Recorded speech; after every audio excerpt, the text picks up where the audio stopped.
Hello guys, आज म सानो नयाँ मिनी भ्लग स्टार्ट गर्दैछु। म चाहिँ भर्खर उठेको जस्तो देखिरहेको छु, चुडेल जस्तो, किनभने जाडो महिना छ। किनभने म नक्कल पनि पारिनँ, कपाल पनि कोरेको छैन, त्यही भएर मलाई यस्तो देखिरहेछ। आज हामी के गर्न आँटेको भनेर टिकटक बनाउन आँटेको।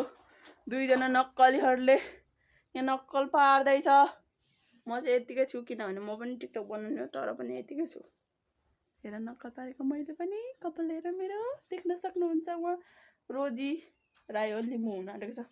क्यामेराम्यान हाम्रो दाई एलिसा, छिट्टो निस्किनु। उहाँ साडी लाउँदै हुनुहुन्छ। एलिसा मिस, छिटो निस्किनु, तपाईँलाई पनि भ्लगमा देखाउन चाहन्छु म। छिटो न, देख्न सक्नुहुन्छ गाइज, भित्र के भण्डारण हो कि यो कोठा, त्यही भएर देखाउँदिनँ म। यो चाहिँ बाहिर निस्केपछि देखाउँछु, छिटो निस्किनु न।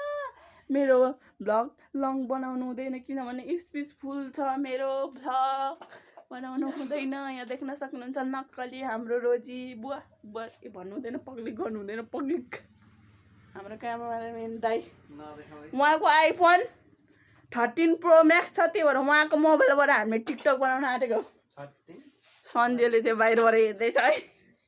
छिटो निस्किनु न दिदी, तपाईँलाई पनि मेरो भ्लगमा इन्ट्री गराउन चाहन्छु के।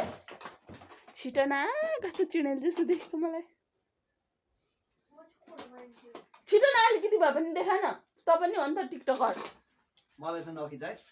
छिटो आउनु दिदी। ऊ देख्न सक्नुहुन्छ राम्री हाम्रो एलिसा दिदी। उहाँ बुहारीको रोल, उहाँ मेरो साथी, म चाहिँ सासु आमाको रोल खिच्दै हामी छु। 100 लाइक पनि आउँदैन, त्यही पनि यसो बेरोजगारी हो नि त, टिकटक बनाउँदै बस।